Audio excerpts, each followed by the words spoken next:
안녕하세요. 평범한 40대 초반의 여성이에요. 이날 이때껏 살다 보니 참 이상한 사람을 많이 보게 되네요. 오늘 말씀드릴 사람은 이기적이라는 단어로밖에 설명이 안 되는 전시모입니다. 전시모와는 이미 인연을 끊었지만 그 사람이 제게 남긴 상처는 가끔씩 떠올라 여전히 저를 짜증나게 할 때가 있어요. 사실 시모와의 첫 만남은 그리 좋지 않았어요. 남편과 사귀고 있을 때도 시모는 저를 전혀 좋아하지 않았거든요. 아마 제가 일찍 돌아가신 친정 부모님 대신에 고졸로 공장을 다니며 남동생을 뒷바라지한다는 걸 알고서부터 그렇게 싫어했던 것 같아요.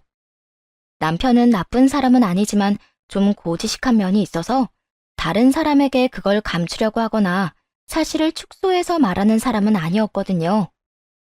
우리가 사귀던 시절 처음으로 시모와 만났던 자리에서 시모는 남편이 밖에 전화하러 간 사이에 넌지시 이렇게 말했어요. 아직 어리니 그냥 사귀기만 해라.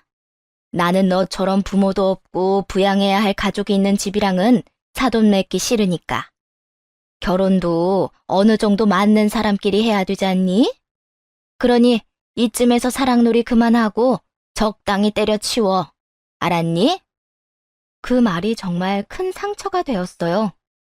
아, 세상 사람들은 부모 없이 자란 고졸 여성에게는 이렇게나 잔인하구나 하는 생각이 들었죠. 그리고 순식간에 제 인생이 10원짜리 한 장만큼도 못한 것처럼 느껴지더군요. 여태 악착같이 일하며 동생의 뒷바라지를 했지만 이런 식으로 다른 사람들에게 나쁜 말을 들은 건 정말 생전 처음이었거든요. 그렇게 상처를 입은 그날 정말 공교롭게도 남편이 깜짝 프로포즈를 하더군요. 그 기분으로는 도저히 남편의 프로포즈를 받아들일 수 없었어요. 그러나 남편은 끈질기게 설득해왔죠. 자신만 보고 결혼해주면 안 되겠냐고요. 남편은 나무랄 데 없는 사람이긴 했어요. 직장도 성격도 그리고 가정적인 면까지 말이에요. 게다가 힘들 때 저와 동생을 많이 도와주기까지 했고요. 참 웃기더라고요. 이 남자는 저에 대한 사랑으로 제 직업이나 상황 이런 것들을 모두 도와주려고 하는데 이 남자의 어머니는 제 직업이나 상황 때문에 이 남자와 저의 결혼을 반대한다니 말이에요. 그때 그런 생각이 들었어요. 내가 시모랑 같이 살 것도 아니고 이 남자 하나 믿고 결혼해도 되지 않을까 하고 말이에요. 저한테만 잘했다면 이런 생각까지는 안 했을지 모르지만 동생에게도 워낙 잘했으니까 말이에요. 매달 동생에게 저 몰래 용돈까지 쥐어줄 정도였으니 이 사람을 믿어보자 싶어 결혼했네요. 그리고 선택은 나쁘지 않았어요. 남편은 제 상황을 충분히 이해해 주었고 동생마저 가족의 틀 안으로 끌어들여 주었어요. 우리 셋만 생각하면 정말 완벽한 가족이었죠. 남편의 배려심과 착한 마음에 항상 고맙게 생각했습니다. 그렇지만 아이러니하게도 남편에게 고마운 감정이 드는 것과 동시에 시모에 대한 저의 반감은 날이 갈수록 커지기만 했어요. 시모는 결혼식에서부터 저를 본격적으로 괴롭히기 시작했거든요. 친척과 지인들이 있는 곳에서 대놓고 싫다는 표정을 짓고는 제 흉을 보고 다녔죠. 내가 정말 못 살아. 나 지금 사기당한 기분이라니까. 아무리 그래도 그렇지 부모도 없는 애를 어떻게 며느리로 들여? 게다가 학력은 또 어떻고 고졸이 말이 되니? 공장에서 일하면서 어떻게 우리 애를 만났는지. 친구들이 그 말을 전해주지 않았다면 아마 아무것도 몰랐을 거예요. 친구들은 열받아서 한마디씩 하더군요. 너 진짜로 저런 아줌마 시어머니로 모시고 살 거야? 다시 생각해. 오빠가 너한테 얼마나 잘했는진 잘 알지만 그래도 저렇게 대놓고 마음에 안 든다고 입 터는데 시집 가면 시집살이는 안 봐도 뻔하잖아. 그래, 네가 어떤 상황인지도 모르고 진짜 속편하게 남 뒷담 하나 까는 거 보니까 인성 보이네. 어떻게 저 오빠가 저런 아줌마 뱃속에서 나왔대? 친구들의 한마디는 우울했던 기분을 그나마 달래주었고 이런 상황을 이미 짐작한 저는 친구들에게 말했죠. 괜찮아. 내가 저 아줌마랑 같이 살 것도 아니고 오빠가 결혼하고 나면 합가는 절대 안 할 거래. 그러니까 걱정하지 말라고. 그리고 부모님 두 분 다 간병보험 빵빵하게 넣어놔서 우리가 고생할 일은 없을 거라고 했거든. 결혼 전 시모 때문에 걱정하자 남편이 약속한 것들이었어요. 절대로 합가는 안 할 것이고 수발 들라는 말도 안 하겠다고요. 그걸 위해 남편은 두 분의 간병보험까지 본인 돈으로 넣어뒀어요. 그래도 걱정이야. 안 보고 살 수는 없을 거잖아. 친구 말대로 결혼하면 시모와 안 보고 살 수는 없을 거예요. 하지만 언젠가 시모든 저든 상황이 정리될 거라고만 생각했죠. 그렇게 결혼을 한 뒤 시모는 곧바로 저를 괴롭히기 시작했어요. 저를 마치 가사도우미처럼 부리기 시작하더군요. 처음 한두 번은 시댁에 대한 존중으로 시모가 시키는 대로 했지만 점점 선을 넘는 행동이며 요구를 하더군요. 그래도 설 명절에 저 혼자 요리를 하게 만들거나 저를 향해 나쁜 소리를 한다거나 그런 것들은 참을 수 있었어요. 동생 뒷바라지하면서 쌓아온 기술들이 있는 데다 저를 향한 나쁜 소리는 남편이나 시부가 나타나면 시모는 입을 싹 닫았거든요. 그래서 일부러 시모와 만나는 날에는 남편을 제 옆에 꼭 붙여뒀어요. 남편도 저한테서 떨어지기 싫어하니 한 3년간은 잘 참을 수 있었네요. 그런데 결국 참을 수 없는 일이 벌어지게 됐어요. 예, 이번 주말에 우리 친구들 친목 모임 우리 집에서 하게 됐어. 그날 10명 정도 우리 집 올 건데 네가 와서 청소도 하고 요리도 좀 해. 그 주말에는 저희 부모님 기일이었어요. 두 분은 교통사고로 함께 돌아가셔서 기일이 같았는데 납골당에 모셔뒀죠. 당시에는 저도 동생도 너무 어렸고 산소를 만든다 해도 유지할 수 없을 것 같아 납골당에다 모신 거였어요. 이번에도 동생과 함께 납골당에 갈 예정이라 그날은 일도 빼두고 있었는데 시모가 갑자기 통보를 하더라고요. 순식간에 기분이 착 가라앉았어요. 어머님, 죄송한데 그날은 저희 부모님 기일이에요. 동생이랑 납골당 가기로 해서 그러는데 그냥 업체에서 케이터링 서비스라도 부르는 게 낫지 않을까요? 화는 났지만 공손하게 사과하며 어떻게 하면 좋을지 대안까지 말해주었죠. 그런데 시모가 갑자기 급발진을 하더군요. 야, 일하기 싫으면 우리 아들이랑 결혼을 하지 말았어야지. 아무것도 없는 거 데려다가 며느리까지 시켜줬는데 지금 뭐? 네가 부모가 없는 게 우리 탓이니? 그날만 날이야. 아무 날이나 가서 보고 오면 되잖아. 웃겨서 정말. 이게 은혜를 원수로 갚는 게 아니면 뭐니? 은혜라니 너무 어이가 없어서 순간 말이 안 나오더라고요. 제가 언제 은혜를 입었나요? 결혼도 남편이 저 아니면 안 된다고 끈질기게 설득해서 했고 말이에요. 그 와중에 자기 아들한테는 한마디도 못하고 저한테만 압력 넣어서 헤어지게 만들더니 어디까지 하나 싶어 쳐다보는데 뚫린 입이라고 거지 같은 막말을 쏟아내더군요. 돈 한 푼 없이 시집 왔으면 몸으로라도 열심히 갚아야 할 거 아니야. 우리 집을 위해서 뼈 빠지게 일해도 모자랄 판에 팔자 좋게 부모 기일이라고 뻗대는 거야? 네가 여기 아니면 어디 가서 제대로 된 남자나 만나겠어? 우리 아들이 착하니까 너 받아준 거야. 네가 잘나서가 절대로 아니라고.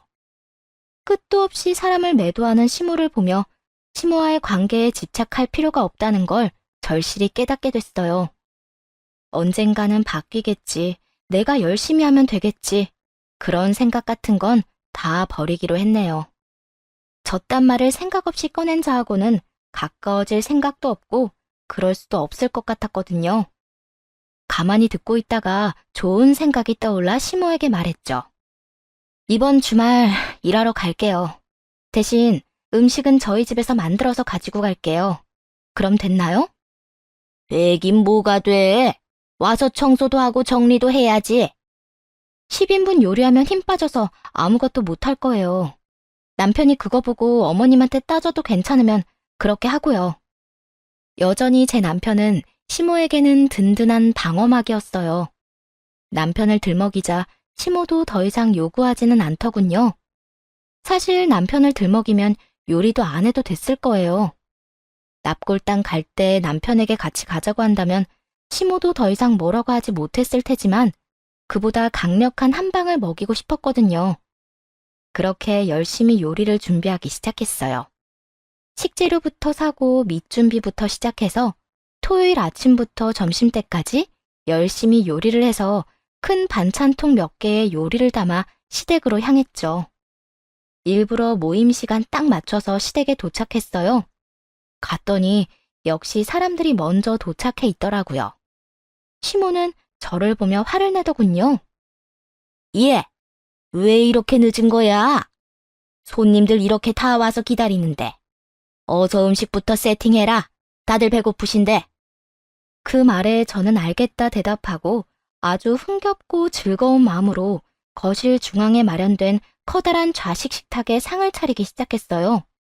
그리고 점점 완성되는 상차림에 주변에 있던 사람들이 수군거리기 시작했어요.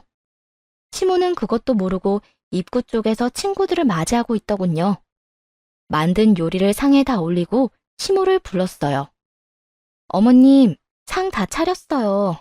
와서 식사하시면 될 것 같아요. 그 말에 시모가 식탁으로 왔다가 경악스러운 얼굴로 저와 식탁을 번갈아 보며 소리를 빽 지르더군요. 이게 다 뭐야?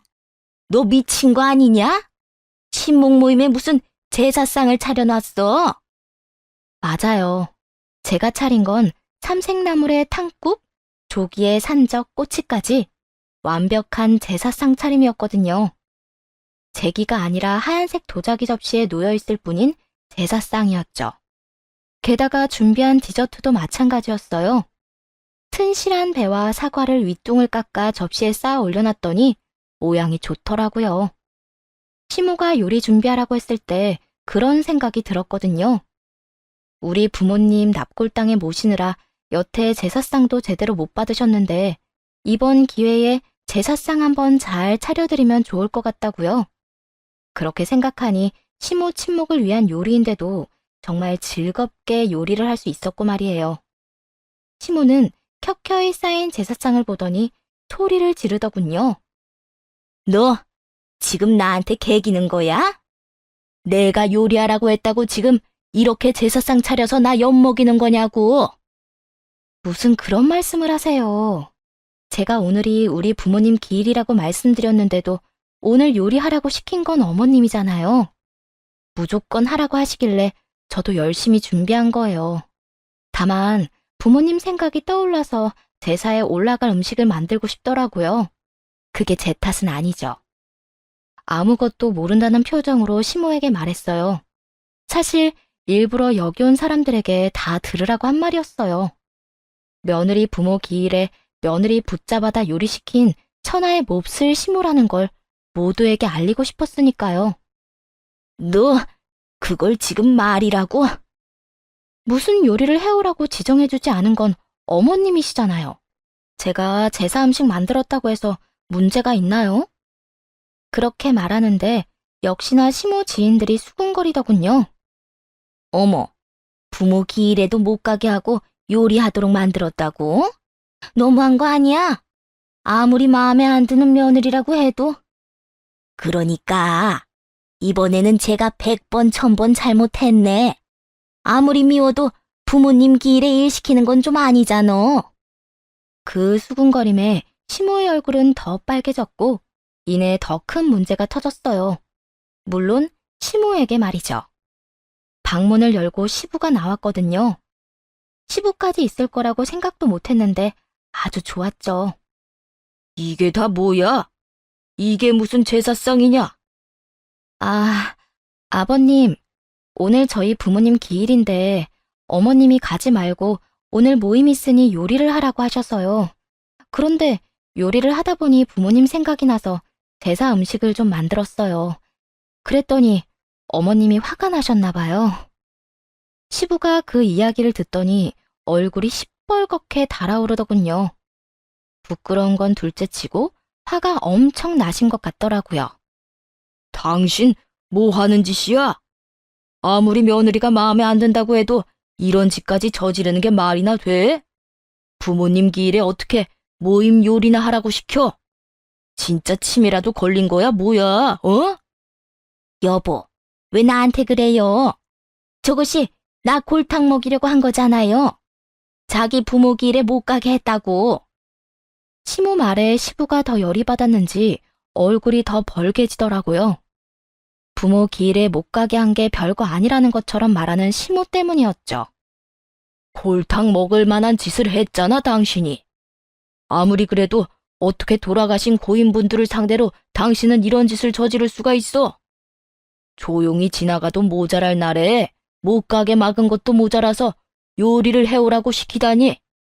당신 제정신이 박힌 건 맞아? 결국 시부가 저에게 사과를 하고 보내줬어요.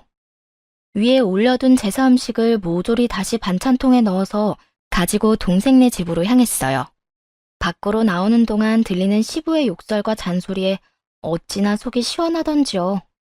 그렇게 제사 음식을 들고 동생과 제사상을 차리고 함께 시간을 보낸 뒤 집에 왔어요. 그 뒤로 시모는 저만 보면 잡아먹을 것처럼 벼르더군요. 솔직히 이쯤 되니 시모와 굳이 잘 지내려 애쓰지 않아도 되겠다 싶더라고요.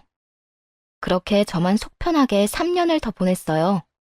시모는 저를 괴롭히고 싶어 했지만 시부가 두 눈 부릅뜨고 감시하는 통에 그러지 못했고요. 그러던 어느 날 저희 집안에도 우환이 찾아들었어요. 실질적으로 우리 집안이라고 하긴 못하지만요. 숙부님이 암으로 병원에 입원하게 되었거든요. 시삼촌은 노총각으로 여태까지 혼자 살았는데 시부가 동생을 아주 많이 챙겨줬다고 들었어요. 처음에는 시부가 왜 그렇게 동생을 챙기는가 싶었는데 남편에게 이야기를 듣고 보니 그럴 수밖에 없었더라고요. 시부가 15년 전쯤에 신장이 안 좋아서 이식을 받았어야 했는데 그때 흔쾌히 자기 신장을 준 사람이 10살이나 어린 시삼촌이었다고 하더라고요. 게다가 그때는 시삼촌도 기술로 먹고 살고 있어서 시부가 일하지 못해 힘든 시기에 경제적으로 도움을 많이 줬다고 해요. 남편이 숙부님을 대하는 것만 봐도 얼마나 고마워하는지 알 수 있었죠. 그렇게 시삼촌이 병원에 입원하자 시부가 나서서 직접 돌보기 시작했어요. 따로 말하지는 않았지만 남편도 틈틈이 보러 가는 것 같더라고요. 그런 남편을 따라 몇 번 가본 것이 다였지만 사람이 참 괜찮은 분이셨어요. 대화하기도 편하고 점잖고 좋은 분이셨죠. 그런데 시모는 그런 숙부님을 엄청 안 좋아하더군요. 돈 없는 티낸다고 궁시렁거리는 걸 우연히 들어서 알았네요. 아무리 그래도 자기 남편 신장 이식도 해주고 살려준 은인인데 저런 식으로 대해도 되나 싶을 정도였죠. 그런데 시삼촌의 상태가 점점 나빠지면서 시부가 수발들기에는 어려운 일이 점점 생기더군요. 결국 개인 간병을 써야 할 상황까지 오게 됐는데 개인 간병을 쓸 만큼 돈을 많이 모아두지는 않았더라고요. 그렇다고 시부가 그 많은 돈을 부담할 수도 없었고요. 그런데 그때 시모가 저를 걸고 넘어졌어요. 우리는 늙었으니 이제 며느리한테 수발 들도록 하면 되잖아요. 솔직히 지금 며느리 일도 안 하고 있는데 당신이 할 필요 있어요? 저를 또 곤란하게 만들고 싶어하는 시모를 보며 속으로 한숨을 푹 내쉬었어요. 저러다 당하는 건 자기가 될 거라는 건 짐작도 못하더군요. 그리고 사실 제가 당시에 일을 안 하고 있던 건 사실이었어요. 나이가 30대 후반인데 자연 임신으로 애가 생기지 않아서 일을 그만두고 난임치료센터를 다니며 임신을 준비하던 중이었으니까요. 솔직히 수발드는 거 뭐 상관없다고 생각했어요. 요양보호사 자격증도 가지고 있었고 하려면 할 수 있는 상황이긴 했거든요. 그런데 문제는 시모가 시키니까 정말 하기 싫었다는 거죠.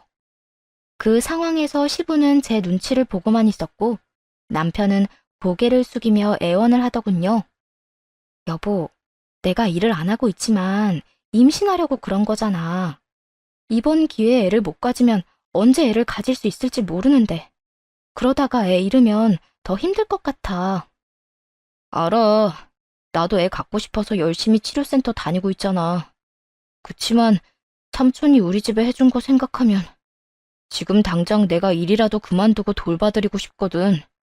근데 나까지 일 그만두면 수입이 없으니까.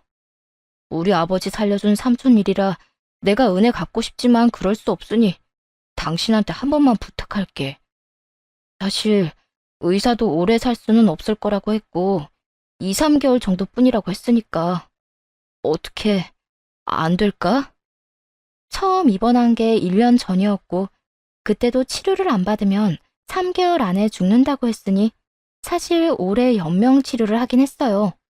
다만 지금은 호스피스 병동까지 거론될 정도로 상태가 악화돼서 2, 3개월 안에 숙부가 돌아가실 수도 있는 상황이었죠. 남편도 그렇게 애원하고 시부도 그러기를 바라는 눈치라 3개월이라는 기간을 두고 한시적으로 수발을 들기로 했어요. 대신 한 가지 조건을 내걸었죠. 대신 어머님이랑 같이 보면 할게요. 저도 아직 삼촌이 많이 어색하고 그러니까 어머님이랑 교대로 보면 덜 불편할 것 같고 좋을 것 같아요. 그렇게 말하자 시모가 질색을 하더군요. 내가 늙어서 힘이 없어서 못하겠다는데 왜 나를 끌어들여? 어머님, 그렇게 생각하지 마시고 아버님 살려주신 삼촌에게 마지막 인사한다 생각하시고 함께 해주시면 안 될까요? 솔직히 아버님 목숨을 빚진 거는 마찬가지인데 어머님이 없으면 좀... 제가 그렇게까지 말하니 시부가 당장이라도 그렇게 하라며 시모 등을 떠밀더군요. 그래, 내 동생이 나 아플 때 얼마나 잘했어? 매달 나 대신 돈도 주고 신장까지 줬잖아. 그때 내 동생 아니었으면 당신도 나도 못 버텼어. 시부가 그렇게 말하자 시모도 결국은 꼬리를 내리더군요. 그렇게 시모도 함께 간병하기로 결정이 났어요.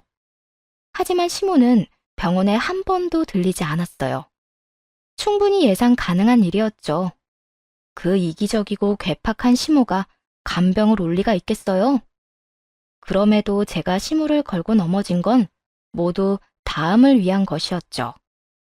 여보, 이번 주말에 처남 상견례 하는 거 어머니한테 말씀드렸어? 말씀 안 드렸으면 내가 할게. 남동생이 조만간 결혼을 하게 됐고 저는 남편을 말렸어요. 내가 말할게. 걱정하지 마. 그렇게 말하고 속으로 좋은 기회가 왔다 싶었죠. 그날 저녁 여느 때와 마찬가지로 삼촌 수발을 들러 병원으로 갔고 시부가 일을 마치고 들렀더군요. 오늘도 너 혼자야? 이 옆에 있는 애는 같이 보겠다고 해놓고 왜 새아가한테만 맡기고 오지를 않어? 이러니 내가 속에 천불이 나지? 아, 그러지 마세요, 아버님. 어머님도 다 생각이 있으시겠죠. 그렇게 말하며 시부에게 슬쩍 물었어요. 그런데 아버님, 제 남동생이 이번 주말에 상견례를 해요. 그때 남편이랑 같이 가야 해서 그러는데 그날은 어머님한테 삼촌을 잠깐 부탁하려고 하거든요. 괜찮을까요? 나한테 묻고 말고 할 게 뭐가 있어? 갔다 와야지. 그렇게 중요한 날 안 가면 안 되잖아. 네 시어머니한테는 내가 말해둘 테니까. 그러면서 전화기를 찾는 시부를 보며 황급히 덧붙였어요. 번거롭게 그러지 마시고 제가 말씀드릴게요. 곧바로 전화를 들어 스피커폰으로 시모에게 전화를 했어요. 시모가 전화를 받자 제가 말했죠. 네, 어머님. 제가 부탁이 있어서 연락드렸어요. 다른 게 아니라 이번 주말에 동생 상견례가 있어서 잠시 자리를 비워야 해서요. 혹시 이번 주 토요일에만 삼촌 좀 봐주시면 안 될까요? 그렇게 말하자 시모가 다짜고짜 고함을 지르더군요. 야, 네가 뭔데 나한테 일을 시켜? 그거 내가 너한테 맡긴 일이야. 쓸모가 없으면 그런 거라도 확실히 해야지. 네 동생이 상견례를 하건 말건 나하고 무슨 상관이라니? 난 절대 못 해주니까 그렇게 알아. 그 대화를 고스란히 듣고 있던 시부는 경악스러운 표정을 짓다가 이내 제 폰에 대고 노성을 퍼붓더군요. 이 옆엔 내가 정신 나갔어? 지금 며느리한테 그게 할 소리야? 염치라는 게 있으면 당신이 이러면 안 되지. 올 때마다 당신은 코빼기도 안 보이고 며느리만 있던데. 설마 당신 내 동생 보러 온 적도 없는 거 아니야? 시부의 의심은 무척이나 타당했고 정확했어요. 시모는 숙부님 보러 한 번도 온 적이 없었거든요. 여보, 당신이 왜 거기 있어요? 이 망할년이 또 나 엿먹으라고 지금 이러는 거지? 야, 네가 뭔데 우리 사이 이간질 시키는 거야? 이간질? 정신이나 차리고 그딴 소리를 해. 네가 엿먹을 짓을 했으니 지금 내가 화를 내지. 당신 그러는 거 아니야. 내 동생이 나 아플 때 우리 집에 어떻게 해줬는데? 은혜를 원수로 갚아? 게다가 여태 며느리한테 다 맡겨놓고는 생색을 내? 와, 이 옆에 내가. 시부의 분노는 상상을 초월했어요. 시모는 그제야 시부에게 싹싹 빌기 시작했어요. 여보, 그런 거 아니에요. 내가 왜 걔한테 다 맡기겠어요? 나도 이제 수발 들려고 했고, 저번에도 몇 번 가기도 했고. 됐어. 당신 말 못 믿겠으니 차라리 아무 말도 하지 마. 내가 병원 관계자랑 동생한테 물어보고 당신이 단 한 번이라도 이 병원에 병문안이라도 왔다고 하면 용서해 주겠지만 한 번도 와본 적도 없고 수발 드는 걸 본 적도 없다고 한다면 두 번 다시 내 얼굴 볼 생각도 하지 마. 알아들었어? 시부의 노성에 시모가 뭐라 애원했지만 시부는 냉정하게 시모 전화를 끊어버리더군요. 그 뒤로 시부의 폰으로 전화가 계속 왔지만 시부는 모조리 무시하더군요. 그리고 병원 관계자와 시삼촌, 그리고 저한테 시모가 한 번이라도 병문안이라도 왔는지 물어보더군요. 당연히 저도 본 적 없었고 삼촌도 보지 못했고 병원 관계자들도 저와 시부, 남편만 봐왔으니 못 봤다고 증언했죠. 불과 30분도 안 돼서 시모가 시부에게 거짓말을 했다는 걸 밝혀낸 시부는 폭발하기 일보 직전이었어요. 그 와중에 시모는 병원으로 헐레벌떡 쫓아왔고요. 여보, 내가 내일부터 하려고 했어요. 그런데 갑자기 당신이 그러니까. 내일부터 하려던 사람이 며느리 친정 상견례 간다는데 절대 못 해준다며 그 난리를 쳐? 당신이 사람이야? 며느리 친정에 상견례 간다는데 그거 하루도 양보 못하냐고. 내가 며느리 보기 부끄러워서 얼굴을 들고 살 수가 없어. 당신 때문에. 여보, 이게 다 며느리 때문이에요. 제가 며느리한테 시킨 일인데 제가 그걸 앙심을 품고 당신 있는 데서 나한테 전화해서 이런 일이 벌어진 거잖아요. 그걸 말이라고 하는 거야, 지금? 그걸 들으니 잘 알겠더구만. 당신이 여태껏 나 없을 때 며느리한테 어떤 식으로 대했는지. 내가 있을 때는 며느리 흉본 적 한 번도 없는 인간이 내가 없을 때는 이렇게 며느리 괴롭힌 거냐고. 이런 식이면 차라리 집안을 위해서라도 내가 당신이랑 이혼하는 게 맞지. 이혼이라니요? 당신 무슨 농담을 그렇게 무섭게 해요? 시모가 이혼이라는 단어에 기겁을 하며 시부에게 말했죠. 하지만 시부는 홧김에 뱉은 그 단어를 곱씹으며 고개를 끄덕이더군요. 그래, 그게 좋겠어. 내가 아무리 봐도 당신이 있으면 우리 집안에 도움될 일은 하나도 없을 것 같아. 나이를 어디로 처먹었는지 아랫사람한테 너그럽고 인자하게 굴지를 못하고 그렇게 괴팍하고 이기적으로 굴다니. 시부의 말에 시모가 시부의 바짓가랑이를 붙잡고 늘어졌습니다. 여보, 그것만은 안 돼요. 이혼이라니요? 이 나이에 이혼하고 혼자 사는 건 절대 안 된다고요. 제가 잘할 거라니까요. 그러니까 제발 이혼만은 봐줘요. 잘하긴 뭘 잘해? 며느리한테 한 것만 가지고 이런 말 하는 거 아니야. 우리 집 은인인 내 동생한테 당신이 한 짓거리 생각하면 치가 떨리고 화가 나서 온몸이 부들거릴 정도라고.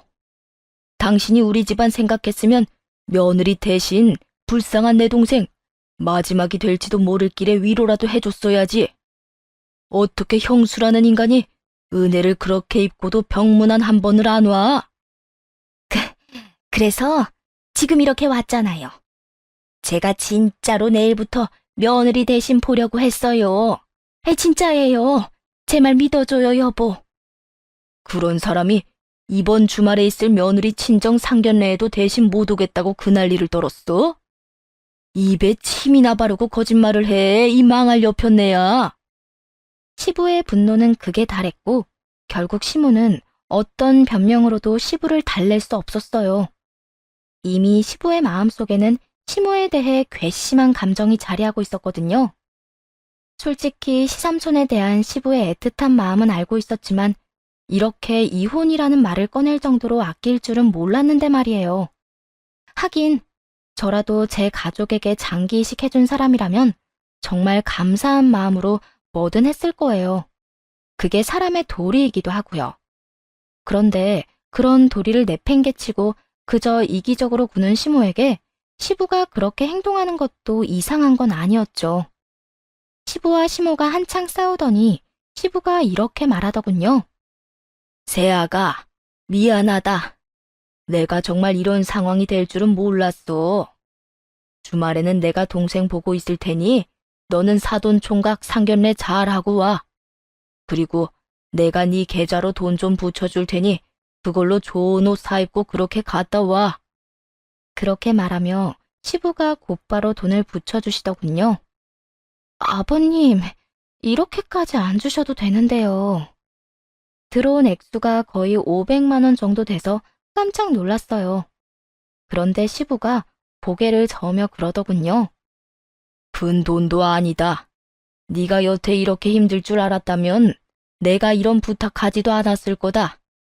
그간 고생한 값이라 생각하고 받아. 내가 정말 너한테 면목이 없어서 그래. 죄책감 가득한 시부 얼굴을 보며 잘 받겠다 말하고 밖으로 나왔어요. 그런데 그런 시부 옆에서 시모가 저를 아주 쏘아보더라고요. 왜 네가 그런 큰 돈을 받냐는 표정이었죠. 제가 나가고 나서 시모가 또 왜 전현한테 돈을 주냐고 난리를 치고 시부는 당신은 곧 이혼할 건데 무슨 상관이냐고 맞받아치고 아주 두 분이서 싸우고 난리가 났더라고요. 시부 덕분에 시모에게서 벗어난 저는 남편과 그 주말에 동생 상견례를 다녀왔어요. 그리고 아무것도 모르고 있던 남편이 시부와 시모의 이혼 소식을 들은 건 그때쯤이었어요. 상견례가 끝나고 남편이 엄청 당황한 채 돌아왔죠. 여보, 우리 부모님 이 연세에 이혼하신대. 이게 말이나 돼? 어머니가 전화와서 아버지 말려달라고 나한테 부탁하는데 이게 다 무슨 일인지 모르겠어. 결국 발등에 불 떨어진 시모가 아들인 남편을 붙들었더군요. 하긴 그 상황에서 뭐라도 해보려고 했겠죠. 아버님은 뭐라고 하시는데? 나도 무슨 일로 그러나 싶어서 아버지한테 말해봤는데 아버지는 완전 막무가내셔. 저런 인간 이하랑 같이 못 살겠다고 하시는데 아니 무슨 일인지 말은 해줘야지. 그리고 아무리 그래도 그렇지 몇십 년을 같이 산 부부인데 이렇게 뚝 끊는 게 말이나 돼? 남편은 기본적으로 시모와 시부의 이혼을 반대하는 입장이었어요. 하긴 워낙 고지식한 면이 있는 사람이라 시부가 왜 저러는지 모르니 답답할 수밖에요. 그러더니 저한테 남편이 물어보더군요. 당신은 뭐 아는 거 없어? 아버지는 완전 말이 안 통하고 내가 웬만하면 이혼하지 말고 참아보라고 했는데 이번 기회가 아니면 영영 인연 끊을 기회 없을까봐 그런다고 그런 말씀만 하시니 나도 답답해. 그래서 여태 있었던 일을 남편에게 말해줬어요. 사실 이번에는 나 때문인 것 같아. 어머님이 삼촌 보러 한 번도 안 왔었는데 이번에 우리 상견례 때문에 어머님한테 처음으로 봐달라고 부탁드렸거든. 그런데 어머님이 그걸 거절하셨고 그걸 아버님이 옆에서 듣고 계시다가 화를 엄청 내셔서. 뭐? 이번에 우리 다녀온 상견례? 응. 그것뿐이면 아버님도 이혼하자고는 말씀 안 하셨겠지.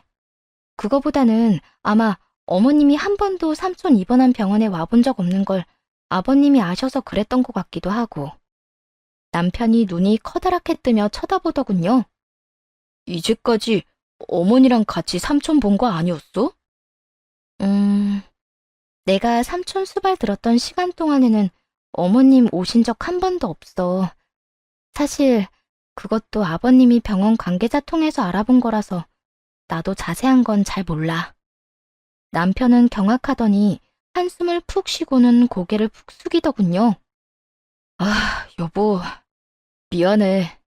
설마 이런 일이 벌어질 줄은 몰랐어. 난 당연히 어머니가 같이 해주는 줄 알고 있었는데 앞으로는 간병하지 마. 내가 좀 무리해서라도 간병비 마련할게. 처음부터 이렇게 했어야 했는데 내가 미안하다. 그러더니 남편은 그 자리에서 바로 어디론가 전화를 걸더군요. 어머니, 어떻게 이럴 수가 있어요. 처남 상견례까지 끌어들여서 괴롭혀놓고 저한테 아버지랑 이혼하지 않게 해달라고 한 거예요? 게다가 삼촌을 한 번도 보러 간 적도 없다는 게 말이 돼요? 아들, 너도 네 마누라 편드는 거야? 왜 이 집안에 내 생각해주는 사람이 단 한 사람도 없어? 어머니가 처신을 똑바로 하지 그러셨어요. 와이프 괴롭히는 것도 그렇고 아버지 살려준 삼촌을 그런 식으로 홀대하는 것도 그렇고. 아, 됐어요. 이제 알아서 하세요. 저는 부모님 이혼에 간섭 안 할 테니까요. 너까지 왜 이래? 나 죽는 꼴 보고 싶어서 그래? 너희 아버지랑 헤어지면 나 혼자 어떻게 살라고? 그것도 어머니가 알아서 하세요. 그러게 잘 좀 하지 그러셨어요. 아버지가 고지식하긴 하셔도 웬만하면 이혼은 안 하실 분인데 그런 분이 이혼 이야기한 거면 말 다 한 거죠. 전 모르겠으니 앞으로 저한테 두 사람 중재해달라느니 하는 말 하실 거면 연락하지 마세요. 매몰차게 전화를 끊은 남편은 그 뒤 시부와 함께 식사 자리를 만들어 제게 정식으로 사과를 해줬어요. 아가, 내 욕심 때문에 이런 일이 벌어져서 너 보기 부끄럽구나. 미리 막아주지 못한 것도 미안하고 앞으로는 간병 생각하지 말고 네 몸 건강이나 신경 쓰렴. 시부와 남편은 고개를 숙이며 사과를 했어요. 그렇게 시모는 시부와 이혼 소송을 하고 이혼했고요. 생각보다 오래 걸렸는데 숙부님은 그 기간까지 살아계시다가 시모와 시부가 이혼하자마자 사망하셨어요. 시모는 이혼하면서 저와 시부에게 욕을 그렇게 하고 나갔거든요. 그런데 그런 사람이 장례식 마지막 날에 찾아왔더군요. 정말 소름 끼치는 건 아무렇지도 않게 상복 입고 와서는 장례식 일을 도와주고 있더라고요. 이미 이혼하고 남남이 됐는데도요. 당신 도대체 여기서 뭐해? 내가 언제 와서 도와달라고 했어? 그러지 마요. 저한테도 시동생인데 제가 챙겨야죠. 어이없게 착한 척하는 시모를 보며 왜 저러나 싶었는데 곧 그 시커먼 속내를 알 수 있었어요. 그런데 도련님이 죽으면서 보험금을 많이 남겼다면서요? 엄밀히 따지면 저도 얼마 전까지 가족이었는데 보험금 정도는 좀 받을 수 있잖아요. 아니, 다 달라는 건 아니고 그래도 머릿수대로 나눠서. 그 이야기에 저도 남편도 시부도 정말 벙찐 표정으로 시모의 이야기에 정신을 못 차렸어요. 장례식 마지막 날 와서 저런 짓 한 이유가 보험금 때문이었다니. 당신 어디까지 망가질 작정이야? 내 동생이 죽었어. 나를 살려주고 내 집을 살려준 내 동생이. 그런데 여기 와서 내 동생 목숨값을 달라고? 당신이 뭘 했는데? 나도 여지껏 시동생 잘 챙겨줬잖아요. 간병할 사람 없을 때 내가 해결해주기도 했고. 다른 사람에게 떠넘긴 것도 해결이라고 생각하는 모양인지 뻔뻔한 낯짝으로 그런 말을 하는 시모를 보니 헛웃음이 나더군요. 당신이 해주긴 뭘 해줘? 다 여기 있는 우리 며느리가 한 거지.